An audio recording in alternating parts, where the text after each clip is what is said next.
the first step to admitting that you have a problem. So yeah, I started watching Transformers when I was 5, but I heard Peter Cullen's voice first in Voltron, and the intro just blew me.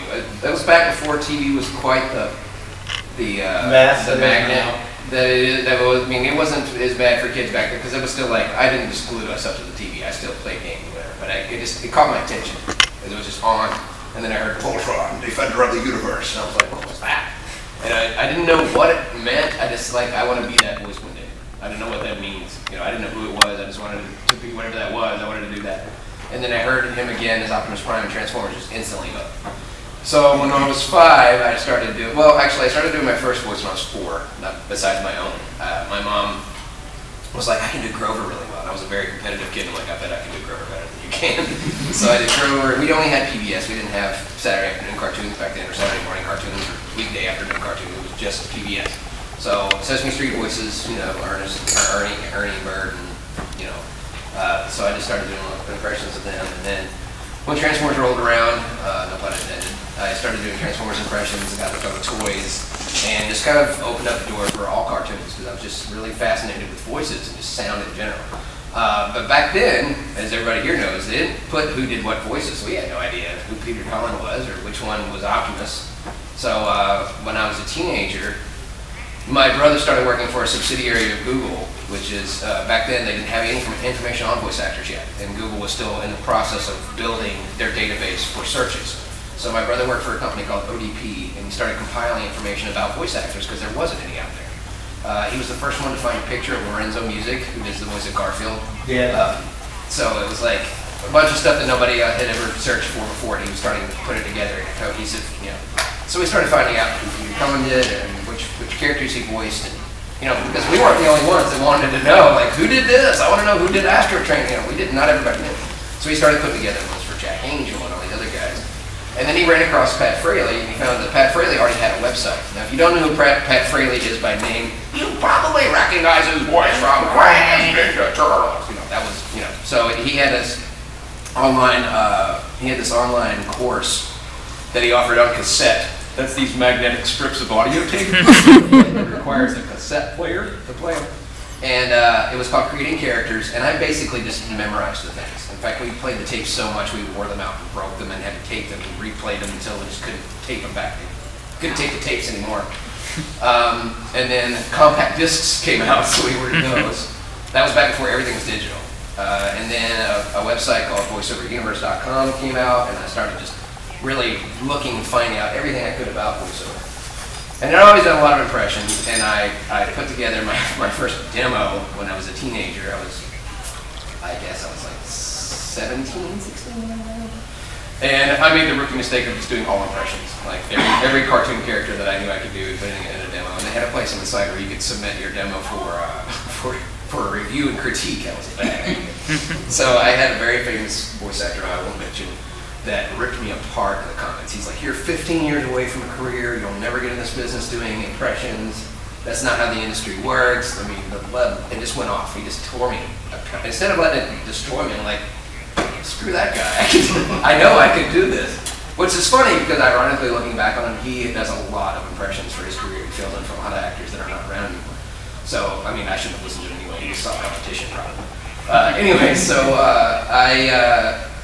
I was married and I was working. I never really thought of it as a career option. I didn't think it was something. I lived in Memphis. You just don't hear about anything like that in the Mid-South. And you plenty of blues, you know, music-related stuff, lots of crime, you know, barbecue. That's about all we had. So I just gave it. I was like, it's just a pipe dream kind of thing. And my wife made me a MySpace page back when I was working. I was a Chick-fil-A kitchen manager at the time, I think. And she's like, oh, this new thing is social media. And I'm like, oh, this is so stupid. It's never going to last. I'm so glad I didn't invest in Facebook when but she was gullible and naive and didn't realize, and I didn't either because we were all new to the internet still and social media. And it was like, oh, what things are you interested in? It's like, so what do you mean? What kind of advertisements can we spam you with? Please tell us, you know. So my wife's like, oh, he likes voiceover, voice acting, voice. So all I got was pop-up ads for voice stuff. And one of them happened to be for a studio that had a chain of studios across the country, and one of them happened to be in the Memphis area. And it was only 15 minutes away from my house, no less. My wife's like, oh, look at that. They represent like 500 people. And it says they're always looking for new talent. You're so good at voices. And I'm like, yeah. She's like, what's the worst they can do is say no? What do you got to lose? And I'm like, huh. Yeah, I can't think of a reason why I can't. The worst they can do is say no. Why not? Okay, sure, why not? So I called them up, and they were like, well, we're in Memphis, and you're in Mississippi. And I'm like, well, you don't understand. I live in DeSoto County. I'm like 15 minutes away from them. And he's like, oh, okay, so you live right next to Memphis. Okay, cool. Well, yeah, you can go in and try out. I was like, well, what do I do? I don't know anything about this except for what I've read online. He said, well, whatever you do about a minute's worth. And I'm like, okay, that's very specific, thanks. So I was like, well, it's November, so I should do something holiday-oriented. So I found the Night Before Christmas book, and I marked a different voice or character, accent, whatever, on every page. And I went in and it's like, hey, my name's John. I was told by this guy, and he's like, yeah, go ahead, just go in there and whatever you got to do, just let me see what you can do. And I started off with the movie trailer voice, because my brother had, in the process of putting together all this information, he found out who Pablo Francisco was, which is a stand-up comedian who's been doing this bit for like 20 years about the movie trailer voice guy. He's like, you need to hear this, like, I bet you can do better than this. And I started listening to that, and then through what work he had done, I found out who Don LaFontaine, which is the godfather of all movie trailer voices. He actually came up with the phrases "in a world" and "one man" and all that stuff. And I was like, oh yeah, no, I can totally work on that. So the very first voice I did for the guy at the studio was, "'Twas the night before Christmas, and all through the house, not a creature was stirring, not even a mouse." And he was just like on the other side of the glass. And it went straight from that to Jeff Foxworthy, and then to some character I created, and I threw in a bit of everything. Optimus Prime was in there. And after I got done, he was like, can you come back? I think we might have something for you. And I'm like, yeah, sure, okay. He's like, we don't really have a lot of copy here that can reflect what you can do. And I'm like, well, I can come up with some stuff. So I went to the library, found a bunch of free material, because there's a lot of advertisements and magazines that are basically pre-written commercials. So I wrote them all down, came back with a handful of scripts, and he recorded a bunch of stuff. They said they really liked me. They signed me January 1st. They started sending me auditions February 1st through email, and by February 11th, I'd already booked my first gig. And if anybody's from the far, far East Coast, there's a chain of restaurants called Texas Steakhouse. I did the commercials for, I did 3 TV and 2 radio, or vice versa, something like that. But for me, like, I walked out of there with an invoice for like 4 digits, and at the time I was making like $300 a week. I'm like, that's like 3 weeks worth of money for me. And I was like, holy cow, and that's not even great rates, to be honest. That's like non-union rates, which is far less than what I should have been making. But for me, I was like, oh, thank you, Lord. So from that point, they're like, yeah, you should just, we'll send you stuff, and you send from home, or if you feel like coming in, you can come in. And that's basically how I learned. I learned the hard way. I was like, I used to do just one take of an audition, and I've heard somebody else doing, it's like, take one, such and such, they call it a slate when you say your name at the beginning of the audition. It's like, would be John Smith, 3 takes. I'm like, 3 takes? You mean you can do more than 1? He's like, oh, you can do as many as you want, but I don't suggest doing more than 3 if people stop listening real quick. I'm like, all right, Mark, then 3 takes, okay. So I just learned the ropes the hard way, just worked with them, and I booked like 1 or 2 a month. I never went a month without booking something, but I thought that was terrible because, I mean, most of the jobs were $300, $400. They weren't much. For 15 minutes work that was great, but to sustain a family with 4 kids, it was not. So I was like, well, I must be doing awful because I should not be booking every day. And he just laughed at me, and he's like, are you kidding me, dude? I have guys that have been here 5 years and never booked a single job. You're doing fine. So when my primary job collapsed during the economy collapse, and my wife's like, well, we should try the voice thing full time, I guess. And I'm like, all right. So I took my little tiny bit of 401k and cashed it out. I took my severance pay, and I took my my unemployment because it wasn't my fault that the company went bankrupt. And that sustained us for like 3 months. And in that time, I just auditioned for they were sending me a ton of stuff, and I was just auditioning for everything because we were desperate at that point. I was mowing grass and fixing computers, whatever I could do just to get by. And my first manager, I've only had 2, but my first manager found me on the internet and doing the voice because I started on YouTube back in 2007, but I didn't know what I was doing with it. I was just dubbing Transformers cartoons and whatever made me laugh. And I'd done this video where I wrote a fake movie trailer script that had 5 specific different genres of movies in the same script, so I could do 5 different movie trailer voices. And I did the video, put it on YouTube, and it did pretty well. And then Don LaFontaine had passed away in the meantime since the time I had made it. And because of that, I guess, it got launched up to one of the first few pages on YouTube, which is the second big, either the second or as big as Google as the search engines go. YouTube's one of the biggest search engines out there. So and my first manager was just looking for Don LaFontaine sound-alike type voices, and he found me. And his booking agent called me up and said, hey, we'd like you to try to get on some scripts. And I'm like, sure you would. Like, because I usually get 10-year-olds going, can you do a thing about my remote being stuck in the couch for my YouTube channel? So I had no idea if it was a legitimate thing or not. I just know, like, okay, whatever. And then when I got the scripts, they were for real movies. And I'm like, holy crap, I know what this is. Harrison Ford's in this movie. You know, so I'm like, all right. Well, I was still very, very pessimistic about it. So I recorded things. And then she hit me back, she's like, congratulations, you booked 3 out of 4. That's more than anybody has ever booked for us before. My boss would like to talk to you about possibly managing your career. And I'm like, okay, sure. So, and then they're like, we just need a copy of your social security card, a copy of your driver's license, your bank account writing information. And I'm like, okay, this is totally an identity theft scam. And my wife's like, what if it's not? I'm like, but what if it is? We don't have that much money as it is. So I came up with a brilliant idea to open up a second checking account. In case they were going to steal my ID, they wouldn't be able to get anything. And I got this crazy, I mean, it was way, way bigger than what I'd worked for at Studio Center. I was like, wow, that's good money. Because this was like legitimate, actual Screen Actors Guild prices, which was like $900 a spot at the time. So times 3, that's $2,700. That's like 2 months worth of work for me in my old job. And my wife was like, she's like, when this check clears, if it clears, this is definitely legitimate. So he talked to me, he's like, look, I run a trailer company in Los Angeles. I think you have a lot of raw talent or raw ability. Right now, you're kind of just doing impressions of other movie trailer voices, but I think you have your own unique voice in there somewhere. So he worked with me, and his producer worked with me for over the course of the next year. And I was booking pretty well with them. He signed me a contract, which was crazy huge. Like, it was $250,000 over 3 years. And I'm like, it didn't make that much for me, but he was, you know, he had the right idea. It took me a while to get to a point where I was making good enough money to where I could just do this for, that's it. You know, there was no other job to supplement my income. But he did triple my income within the first year, which I thought was great, because I was making 20 grand a year. That's poverty level, folks. So I went from that 20 grand a year to like 60 grand a year between working as much work as I could do, regular work, and then voiceover work. So I thought that was great.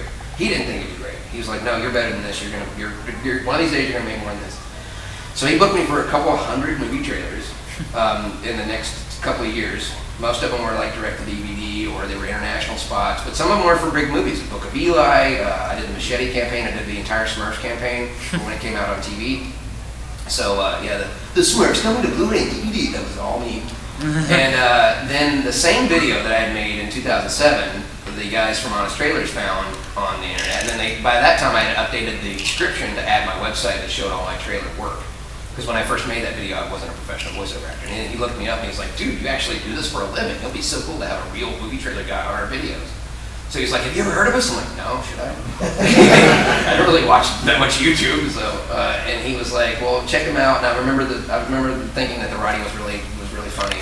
He's like, would you be really willing to collab? We could help you get more followers on your YouTube channel. I'm like, yeah, that sounds like a cool idea. So it was like, I didn't realize how much script there was going to be. But the first one that we did together was the Lord of the Rings. That was the first one I ever did, was Lord of the Rings. And the problem was that I'd only ever done real trailers before. And a lot of people's complaints, like, it sounds too much like a real movie trailer. And I was like, oh, you guys want to make fun of myself? Oh, now I got it. Okay, we're totally cool. I got it.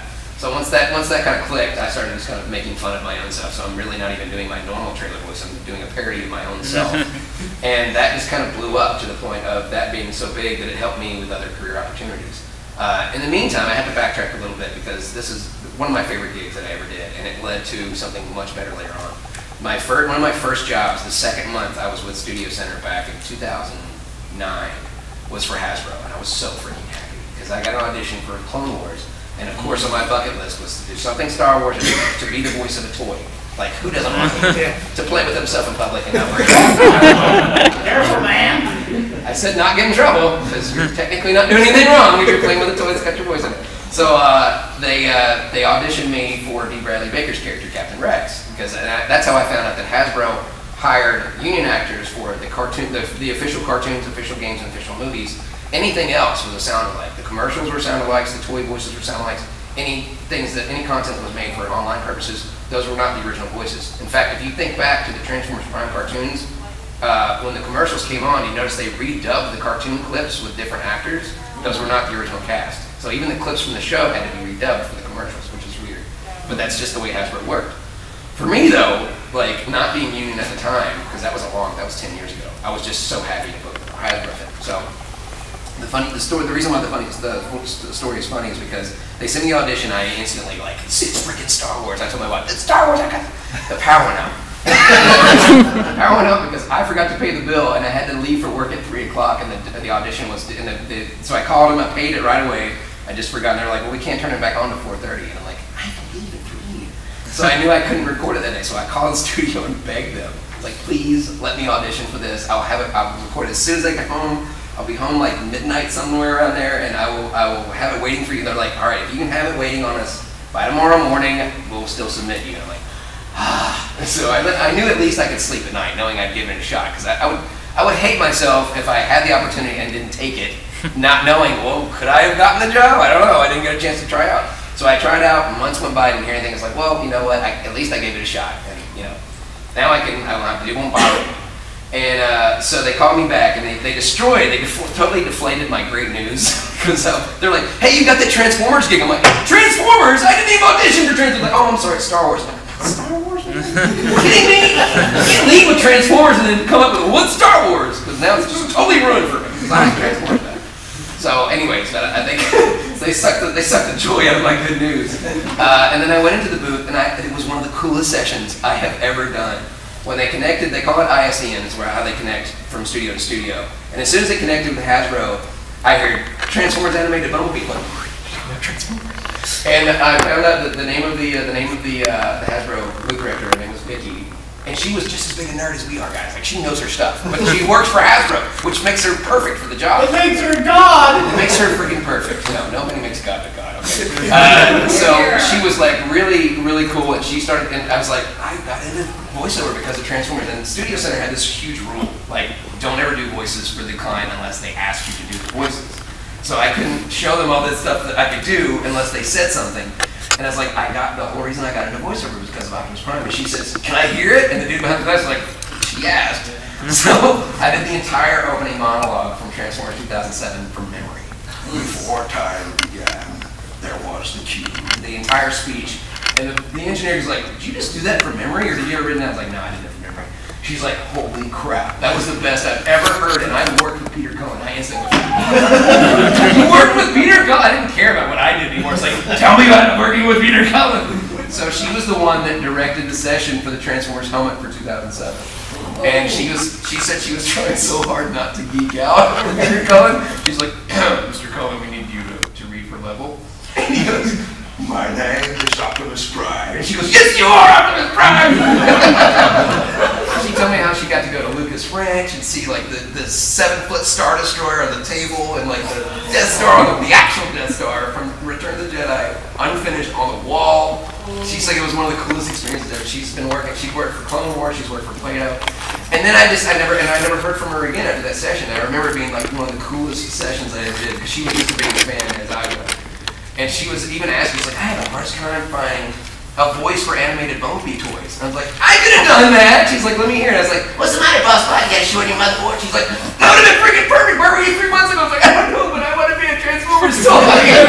We can go back and do that one instead of Star Wars.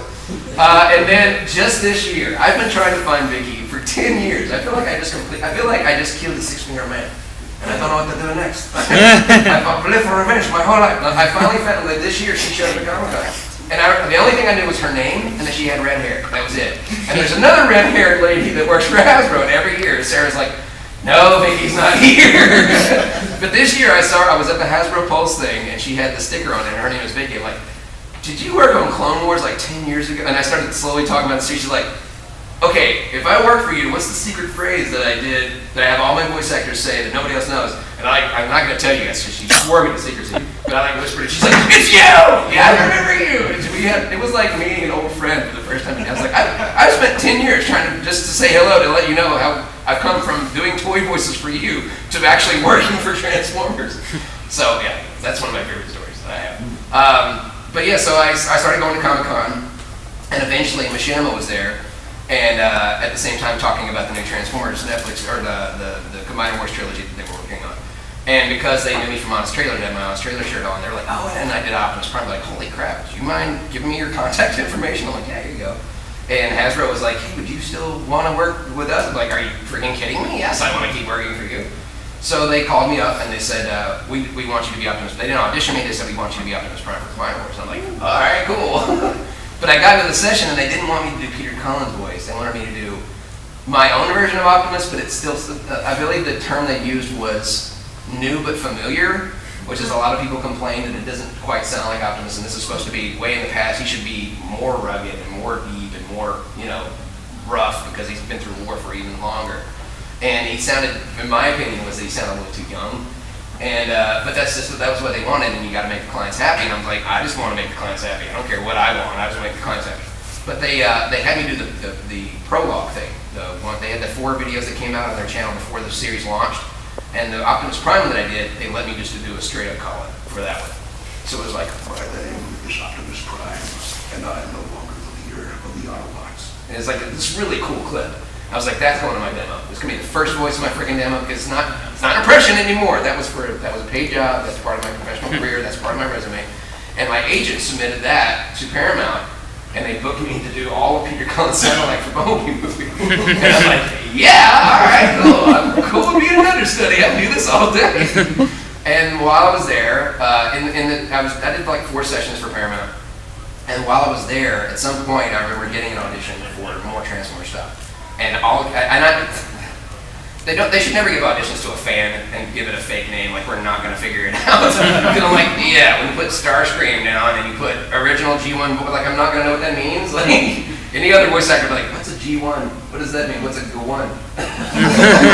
So I did, and they were like, pick 3. I'm like, pick 3, yeah, you know who you're talking to. I'm doing all of them.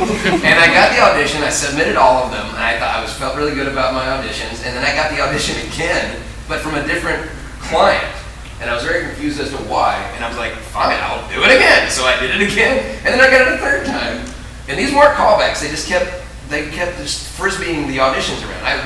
Nobody really knew what was going on. I'm like, well, at least I gave it my best shot. And then I didn't hear anything back. And I was like, okay, well, at least I gave it a shot. It would have been really cool to work on that. And I just assumed it was for Bumblebee because there was no other, unless it was for another cartoon that was going along with Bumblebee that we didn't know about yet. I was like, okay, well, at least I tried. For my last session while I was at Paramount, they came out and was like, we have a list of other characters we need you guys to do 10 voices for. I'm like, and of course, while I'm there, Steve Bloom's there with me. And he's sitting right next to me, and they're like, we just need to know which ones you've booked before. I'm like, crap. Steve Bloom's like, done it. So there was like 2 characters left. I had Ratchet, and I can't remember the other one, but it was, and I was like, just those 2. All right, good. I don't even like Ratchet. He's just a grumpy, cranky old man. Anyways, I was just like, you know what? I can't not say anything. So while I was there, and you have to understand, I'll tell you something in a second because it's going to be like, oh, okay, you didn't know that. I just assumed that every time I go to one of these movie studios to do this kind of work, it's just a booth director that works for the company that's there. And I was like, would you mind if I tried some of the other characters? Because I've been doing these voices for 35 years, and if you want G1 sound alikes and you're not going to get the originals, these I'm really, really good at. And so if you at least let me have a shot at it. He's like, oh yeah, you want to read for the, go ahead. Because most of them only have 1 or 2 sentences. So I went through the list, and he was like, holy crap, Jon, you're blowing my freaking, it's like I close my eyes and I'm freaking watching the original cartoon. I'm like, this is the stuff I cut my teeth on, man. I've been practicing these for 35 years. And then I found out after the last session, I've been working directly with Travis Knight the entire time. No idea, because I didn't know what Travis Knight looked like. I know what Spielberg looks like, I know what Lucas looks like, I don't know what Travis Knight looks like. And I looked at him, I was like, that's the guy! I was working with this whole time. And we were like broing out over Transformers, talking about how they did Soundwave vocoder effects, where Shockwave's voice originated from. He's like, that is so cool, I didn't know that, you know. I had no idea. I just figured he was some other nerd. Shockwave is based on Mr. Spock. I didn't know, but not Mr. Spock. Shockwave is based on Sark from Tron. That's the voice Corey Burton was doing for Shockwave. That was the part I was telling you. Not the character himself, but the voice. And he's like, that was Sark's voice? I'm like, yeah, he was doing David Warner impression. He's like, I had no idea. That's a really cool, like, bit of information I didn't know. And then I found out later on from the engineer that was behind the glass where I didn't see, but he we worked on another project. He's like, oh, I worked with you a moment. He's like, oh, cool to see it. And he's like, you know how you got the job? I'm like, no, I hadn't heard this. He's like, well, Travis and I were sitting there and we were going through the characters and listening to everybody that recorded, because every single male actor that come in for Scratch, David Soboloff, Steve Bloom, everybody had done every character. So they had to pick through all of us, all doing the characters, and it came down to me. He's like, what do you think about Shockwave and Soundwave? He's like, I told Travis. He said, I told Travis, I was like, it's gotta be Jon, right? He's like, oh yeah, it's gotta, like, who else could it be? It's gotta be Jon. I'm like, oh, that's so cool. And then he told me that Peter Cullen finally came in for his session. So the reason why they didn't need to do Scratch is because they were not 100% sure on the dialogue. They changed a lot, they moved things around, whatever. It's a lot easier for me to come in 4 times than to have Peter Cullen come in for 4 times, because it's way more expensive. He's gonna be the final voice, but they'd rather have it ready to go and know exactly what they want and have one session and done. So when he came in, he told me, he's like, yeah, you know Peter heard you, right? I'm like, oh, crap. So I met Peter Cullen at BotCon 2012, 2011, somewhere like that. And back then I was just doing stuff that was not Transformers related. And I remember him being just so humble and gracious. And I was like, you know, you inspired me to become a voice actor. Like, my whole career, I'm putting the food on the table and closing my kids' back and river over the head, mainly because of you. And he like teared up. He's like, you know what, I never ceases to amaze me all the ways that my one job has influenced and inspired other people. Like, there's just so many different things. I hear new ones all the time. It's like, I would never, I was like, yeah, at the time I think it was 3 or 4 years professional voiceover work, just because I thought his voice was awesome when I was a kid. And I was like, yeah, you know, I cut my teeth doing Optimus Prime's voice when I was a kid. He's like, oh yeah, how'd that go? I was like, oh crap, he asked me. I have a rule, never do it unless they ask you. And I was like, well, it sounds like, My name is Optimus Prime. Autobots transform and roll out. and he goes, come here, give me a hug, man. Now he's like, uh-oh. That's literally what they told me. He's like, he heard the Scratch voice, he goes, who's that? And Travis Knight goes, it's really good, right? And he's like, uh-oh. We're gonna go put it back in cold storage. No, I would never take. So I have a rule: I never take a job from Peter Cullen if he is able and willing. If it's something that he won't do, I would rather than get somebody who's good at it. And even if that's not me, I'd rather be the best. And if they're not going to get the best, which is Peter Cullen, at least get the next best thing. So unless there's somebody else out there that does it better than me, I'm going to keep recommending myself. So yeah, that's how I ended up on Bumblebee. And it wasn't okay. This crossed off a huge bucket list thing for me, because I always wanted to be in something Transformers with Peter Cullen as Optimus Prime, and me voicing some other Transformers character, but not just any character. My 2 favorite characters out of all the Transformers, Shockwave and Soundwave and Optimus, in that order.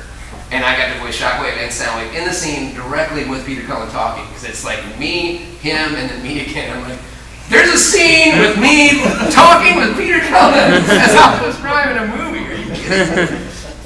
So yeah, that brings you currently. And as far as other work goes, I've done lots of video games. I'm in God of War 4, Mega Man 11, all the XCOM games, Marvel vs. Capcom Infinite, Street Fighter 5. They're not all big roles. A lot of them are just additional voice things. You can hear me quite a bit in Elder Scrolls Online now. There's 2 or 3 chapters that I'm in. And I do a lot of sound-alike stuff. I did all of Ryan Reynolds sound-alike stuff for Detective Pikachu, and I did his sound-alike stuff for Deadpool 2, and for a couple other things that are not allowed to talk about yet. That one's just become like a thing now. Like, all of a sudden, everybody's just sending me Ryan Reynolds sound-alike stuff, and I'm like, well, you know, they say we look alike. So I've always wanted to meet him in person just to do that joke. So yeah, and I mean, I've done sound-alikes for some of the biggest actors in the entire business, and it's like, it shocks me the voices that I get. I've done Chris Pratt, I've done Chris Hemsworth, all the Chris's, Chris Evans. Yeah, so just go down the list of voices, and there's some of those surprising to me. I filled in for Harrison Ford before. One of the funniest things I've ever heard in my career was I got hired to do a Harrison Ford sound-alike for Ender's Game, and then I was told I didn't have the job anymore because Harrison Ford was coming in to do it himself. I'm like, well, I can't do that. I mean, who can do Harrison Ford's voice better than Harrison Ford can? And then they hired me back anyway. Like, I'm confused. It's like, well, Harrison Ford came in really high and really drunk. And he said, you read it like a phone book. It's like, give me my money, and then walked away. And I'm like, it's like, so technically, you did a better job of acting like Harrison Ford than Harrison Ford did like acting like Harrison Ford. I was like, I'll take that as gold.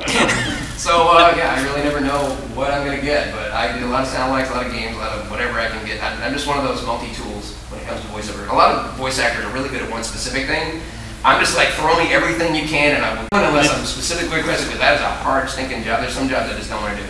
I also hate doing hard sell car commercials. Oh my gosh, those are the worst. This Sunday, Sunday, Sunday. You know, monster truck type stuff. That one's always, and I get hired for it, which I hate because it's like it's so hard in your throat.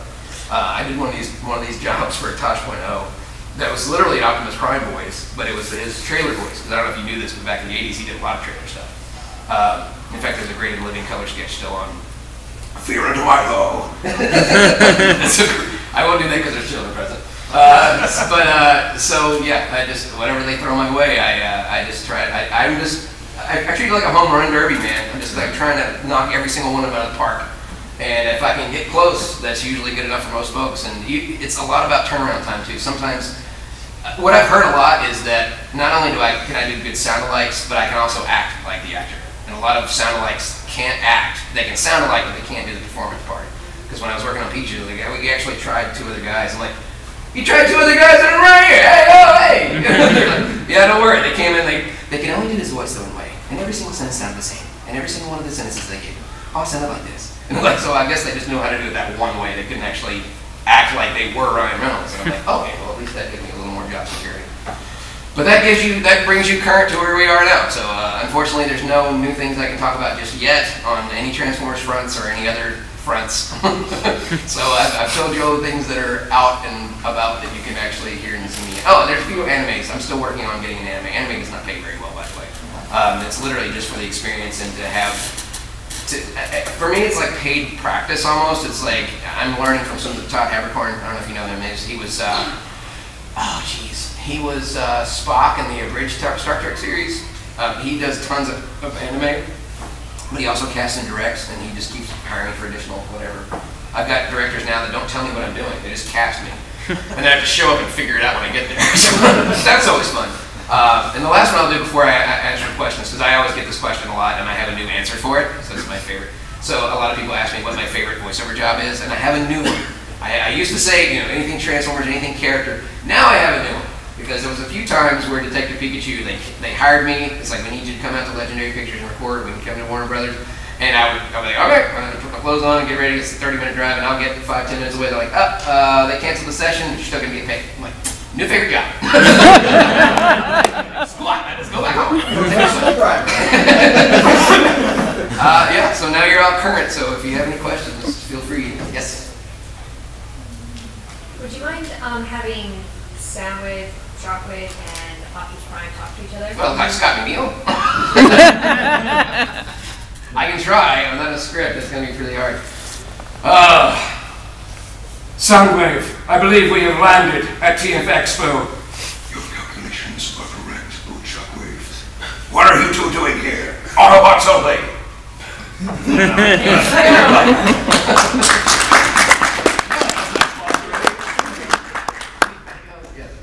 You've done a few other live action bits, where the voice guy turned up behind people who your trailer was. Yeah, that was all under the old company that owned Honest Trailers and Break and Fi Media, and it was not me on my own. It was literally, it started off with them putting a headpiece thing in my ear, and the battery just kept dying and dying.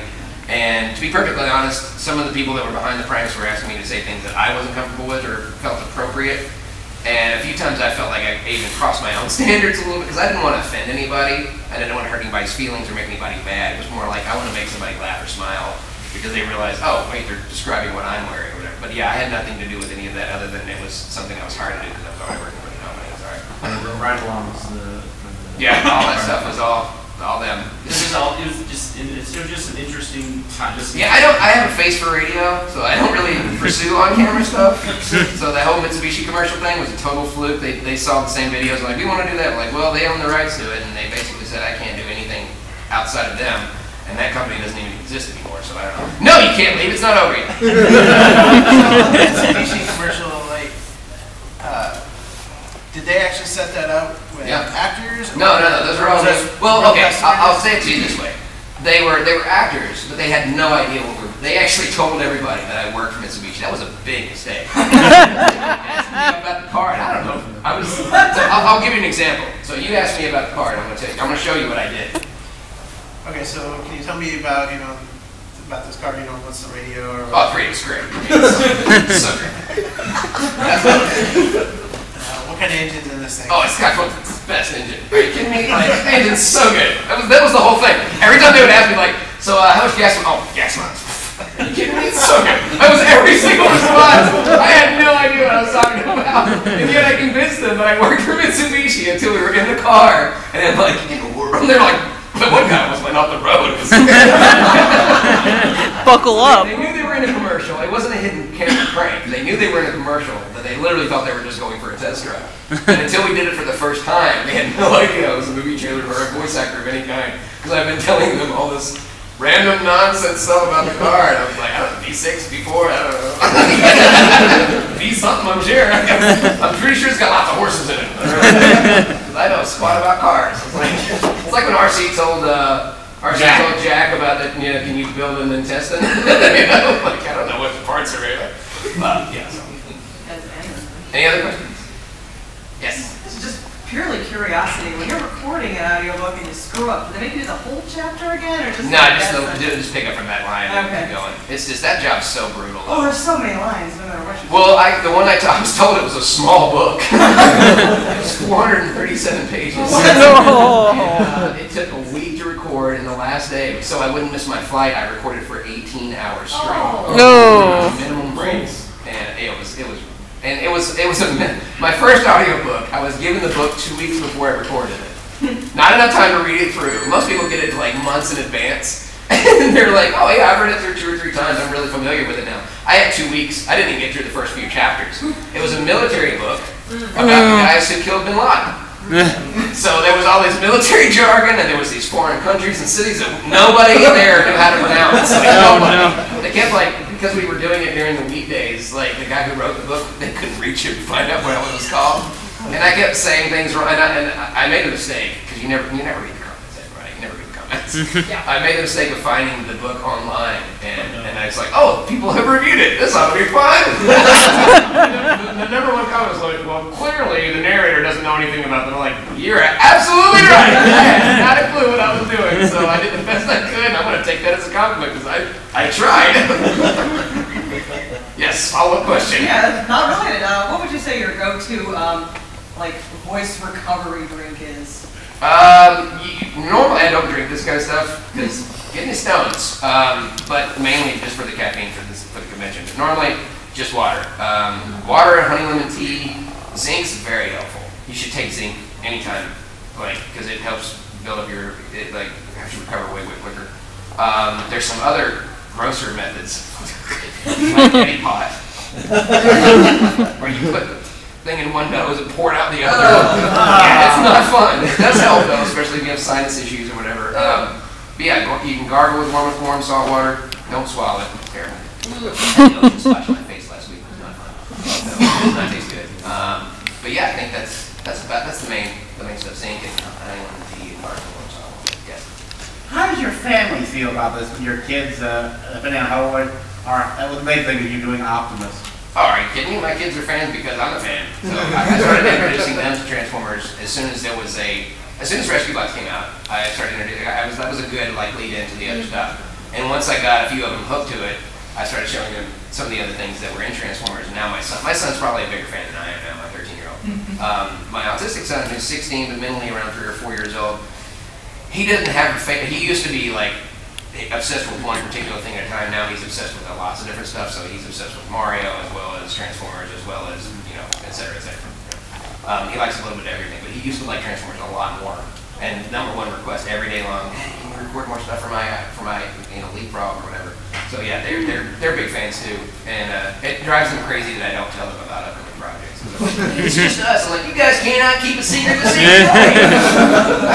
tell them what I'm getting mommy for Christmas, and they instantly go, Mom, Dad got you blah blah blah. I'm like, no, I'm never telling you. You guys cannot be trusted with non-disclosure agreements. I wouldn't know anyway. I'm just recording everything.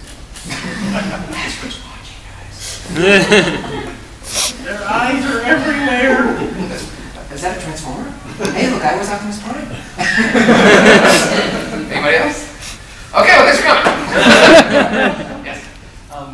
What would you what are some tips to try doing a deep voice? Yes. Well, see, I get that little question. I get that question from some of my peers and friends who are Emmy-nominated voice actors, and asking me like, "Dude, how do you do like the lower voice?" And I'm like, I can't explain it. I don't know how to explain that. The only tip I can give you that you can understand easily is if you want to do low voices, do them as soon as you wake up in the morning, or take a power nap right before, because it usually lowers your voice a lot. I'll be honest, like if I get hoarse from conventions, I lose my high range, but my deep range like gets bigger, and Greg doesn't like it. Greg Berger's like, I was like, man, I can sound just like you when I'm sick. He's like, don't get sick. They all know I would never take it. Unfortunately, Jess Harnell has labeled me the Scud missile of voiceover. John's coming for all our jobs, guys. Like he's gonna take them. I'm like, no, I'm not here to take your jobs. Warner Brothers, was it Wacko? Wacko, yeah. But he was also Ironhide Transformers. Yeah. Keeping it Transformers related to this. So, yeah. A lot of the guys I worked on, they've all worked at Transformers at some point. Tom Kenny's worked on it. It's so weird. Just I walk in and Tom's like, oh, hey, John.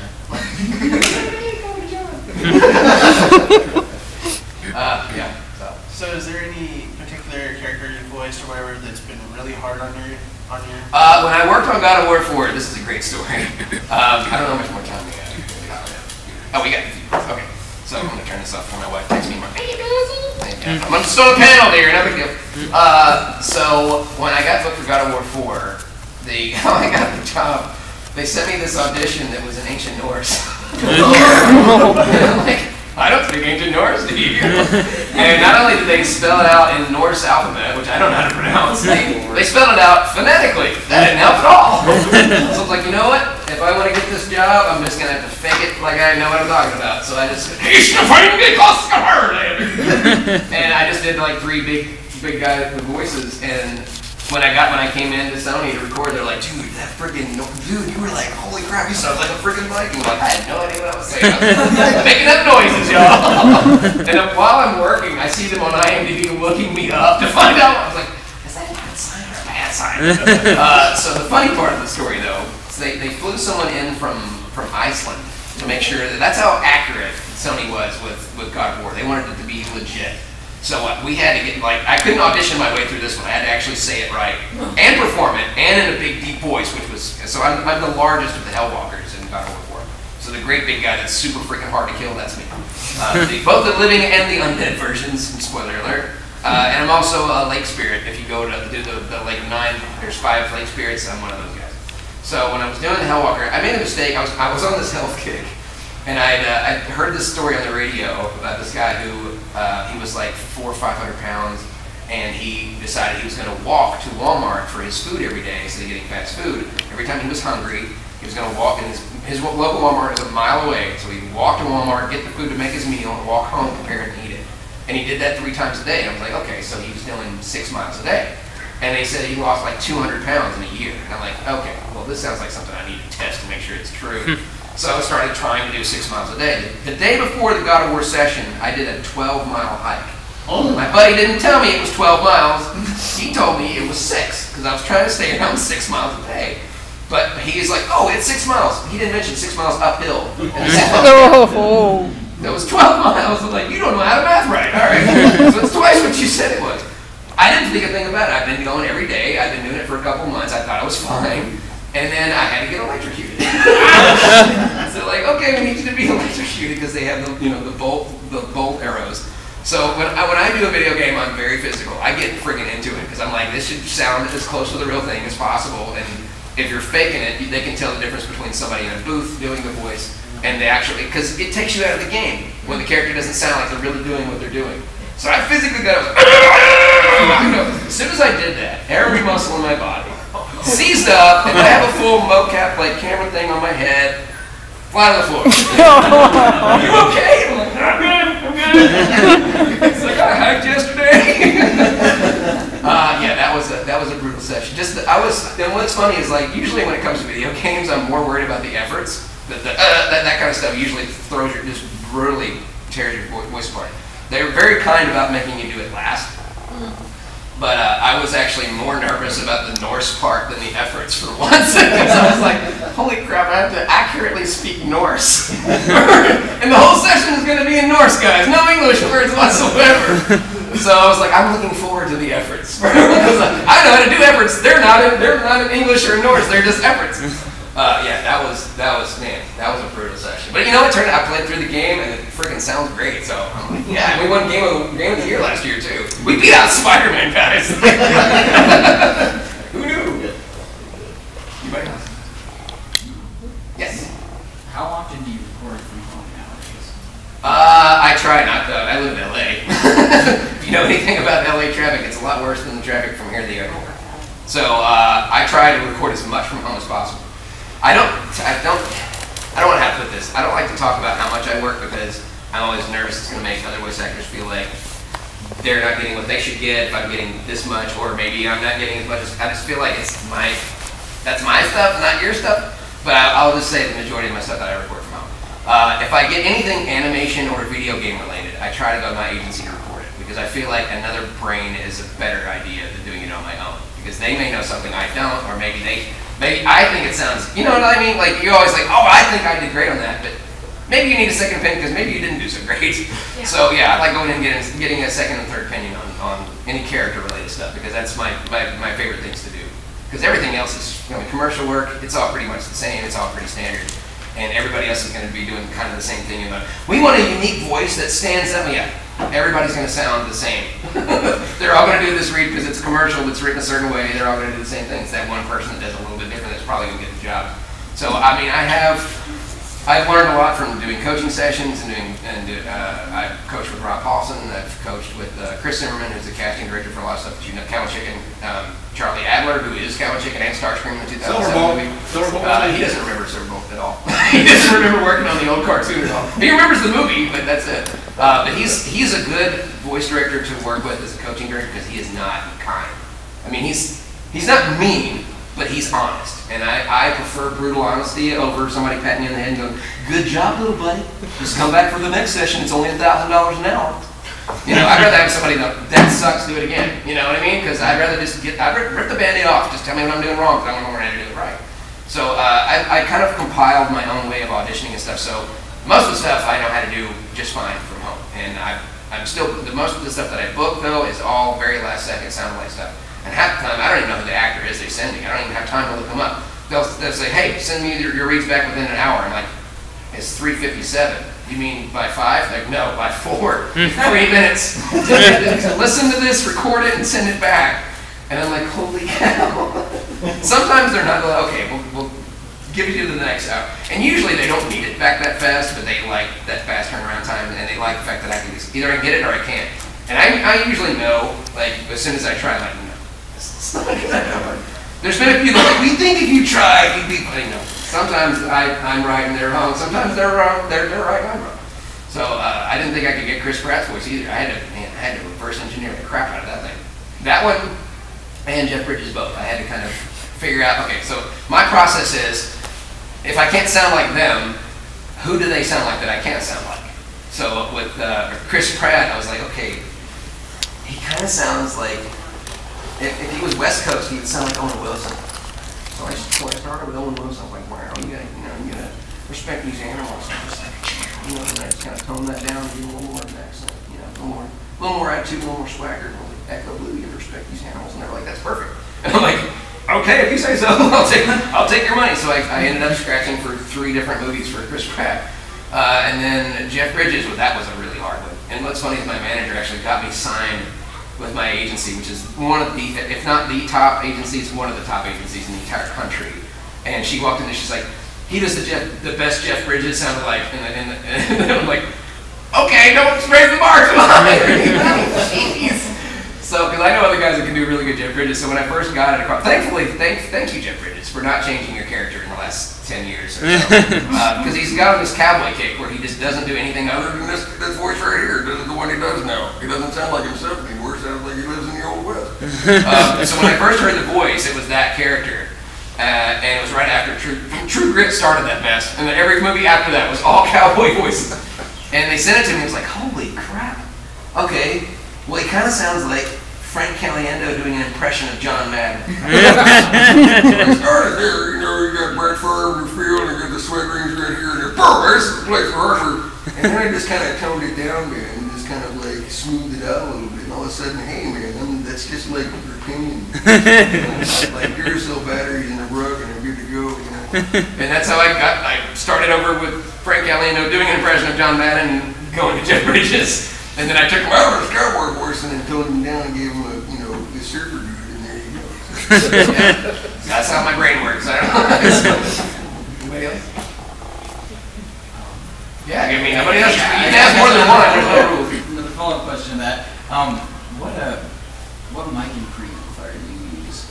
I don't have a preamplifier. I have a Scarlett 2i2 that connects my mic to my iMac. My microphone is a Rode NTK and it has its own separate power supply, so it has a really cool quality. Because a lot of the voices I can do, like normally, even in here, like without a microphone, it's hard to project Optimus that far away. And only when he's doing like big efforts like, Autobots, get down! Like, that kind of stuff I can do. But when he does this stuff, you have to be really close to hear it. So the microphone does most of the work for me, especially when it comes to any trailer voices or any like stuff that's really subtle. Robert Downey Jr., I do a lot of voice matching for him, believe it or not. I don't even think I sound like him, they keep hiring me for it. And his is very, very like close, so that extra power really does help. But it's also about being how close you are to the microphone. I actually have a full-fledged whisper room, which are not cheap. But thankfully, Todd Habercorn like moved into my neighborhood and his booth was too big for his house. By like 3 inches. $15,000 booth. And I'm like, oh man, it's too bad it's not $5,000. I could probably afford that. Maybe I could work something out. So he ended up setting me up on payment plans. So I'm like, hey, I got a whisper room. So yeah, it's just a regular pop filter. Everything else I kind of, like when I started, I got everything from like pawn shops and I'm still using my same mic. It's been repaired a couple of times, like the tube blew out and had to be replaced. But I bought it from the producer at the Studio Center. He used to work on Huggies. Like he was a voice actor before, and then he started doing as a producer, and he didn't need his microphone set anymore. He's like, I've got the box, I've got the power supply, the microphone stand, the shock absorber, the pop filter. So he gave it all to me for like $200-300. Excuse me. That's another reason why I don't drink these things. Yeah, I don't know, like Maurice Marsh. I don't know if you knew this or not, but Maurice Marsh does all the belches in movies. Have you ever seen? Everybody seen Elf? Will Ferrell? That big Jack? That's not Will Ferrell. That's Maurice Marsh. What? He does all the belching for Hollywood.